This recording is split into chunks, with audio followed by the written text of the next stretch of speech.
समजण्याचा प्रयत्न नाही आहे. वय माणसाचं झालं की अशा गोष्टी घडतात. त्यांना खरं तर तुम्ही प्रश्न विचारायला पाहिजेत होता की तुम्हाला लोकसभेत कोणी पराभूत केलं, मग त्यांच्या लक्षात आलं असतं. कदाचित त्यांचा स्वभाव ते त्याच्यामुळं ते कदाचित विसरले असतील.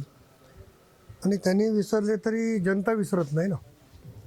त्यांनी आल्यामुळं माझा पराभव झाला हे मला मान्य आहे. आणि त्यांना पाडून जिंकलो, त्याच्यामुळे प्रताप पाटलाला ते चांगलं ओळखतात. तर अशा पद्धतीने वक्तव्य करण्यामागे काय तर वैफल्यग्रस्त असलं कारण त्यांच्यावर वैफल्यग्रस्त वेगवेगळे असू आरोप होत आहेत शकतील, आता. वयाचा असू शकेल, किंवा आपण म्हणतो साठीची बुड्डी नाती तसं असू शकते. आणि ते जर स्वतःला जबाबदार समजत असतील तर त्यांनी असं बेताल वक्तव्य करू नये. उलट मी जर म्हणलं की अशोक चव्हाण कोण आहेत, चालेल का?